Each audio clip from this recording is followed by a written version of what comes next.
అదే RTV app వార్తల్ని క్షణాల్లో చదివే అవకాశం ఉంటుంది. ఒక న్యూస్ పేపర్, ఒక టెలివిజన్ ఛానల్ మీ చేతుల్లో ఎప్పుడూ ఉంటాయి. కళా వెంకట్రావు కిమిడి అనే నేను ఆంధ్రప్రదేశ్ శాసనసభ నామినేట్ చేయబడి ఉన్నాను. భగవంతుని మీద ప్రమాణం చేసి నిష్ఠాపూర్వకంగా ప్రమాణం చేస్తున్నాను.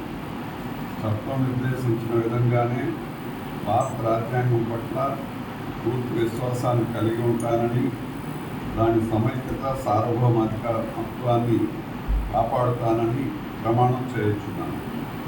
కళా వెంకట్రావు కిమిడి అనే నేను ఆంధ్రప్రదేశ్ శాసనసభకు నామినేటెడ్ చేయబడి ఉన్నాను.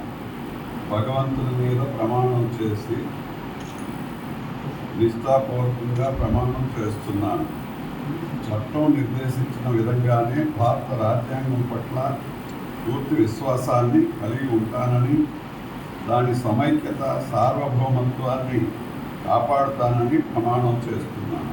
నామినేషన్ ఈరోజు ఫైల్ చేశాం. మరి ఈరోజు నామినేషన్ ఫైల్ చేయడానికి ఆవాల గోపాలం అన్ని గ్రామాల నుంచి అందరూ కూడా ఎంతో ఉత్సాహంతో, ఆనందంతో, ఆప్యాయతతో తెల్లవారి 10 గంటలకే వచ్చారు అని అంటే, రేపు రాబోయే ఎన్నికల్లో తెలుగుదేశం పార్టీ మిత్రపక్షాలు దుందుబి వాగించడం, మరి 100కి 100 పాళ్ళు గెలిచే కార్యక్రమం కనిపిస్తుంది. చంద్రబాబు నాయుడు గారు ఈ రాష్ట్రానికి ముఖ్యమంత్రి అయి తీరుతారు. జూన్ 4వ తేదీన లెక్క పెట్టేటప్పుడు 160 సీట్లకు తక్కువ లేకుండా వచ్చేటటువంటి ప్రజాభిప్రాయం ఈరోజు మాకు కనిపించింది. మరి ఆ సందర్భంలో నామినేషన్ వేసుకుంటూ ప్రజలతో పాటుగా ఉత్సాహంగా, ఉల్లాసంగా అక్కడ పబ్లిక్ మీటింగ్ అవుతుంది. దానికి కూడా మీరు అందరూ రావాలని మిమ్మల్ని కోరుకుంటూ thank you very much.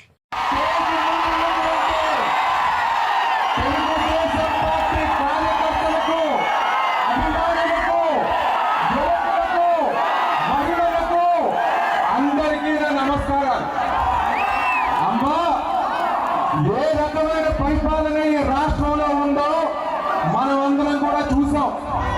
Jaganmohan Reddy గారి పరిపాలనతో గత 4 సంవత్సరాలు 11 నెలలుగా ప్రజలందరూ కూడా విసిగిపోయారు.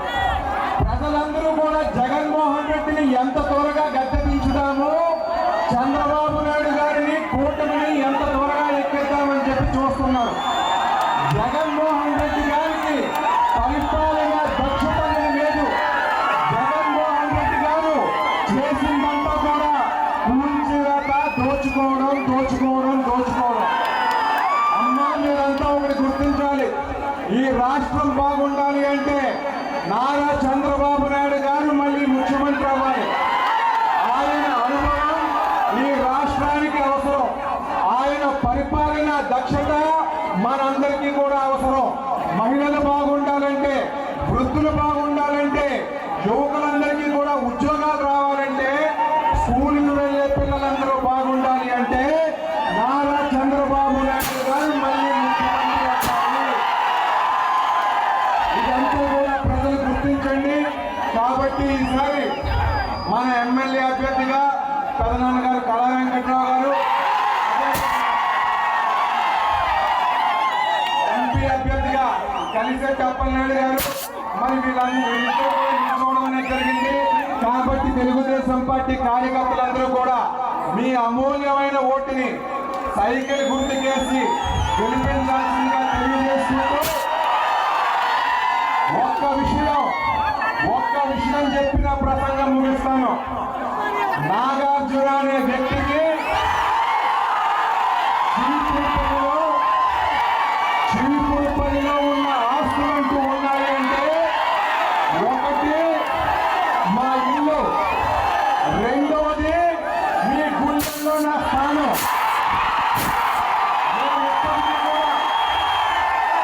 నేను ఎప్పటికీ కూడా మీ మధ్యలోనే ఉంటాను.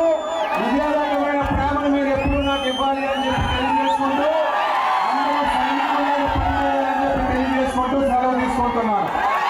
నమస్తే అండి. ఇది వ్యాపారం గురించి కాదు, ఓటు గురించి. ఎన్నికల్లో ఓటు వేయడం మన హక్కు మాత్రమే కాదు, కర్తవ్యం. ఎంతో మంది మహా నేతలు శ్రమించి ప్రాణత్యాగం చేసి ఈ అవకాశాన్ని మనకిప్పించారు. అందరూ ఓటు వేద్దాం, ఎందుకంటే ఓటు హక్కు ఊరికే రాదు. నా ఓటు ఎవరికో తెలుసా? అది సీక్రెట్ అండి.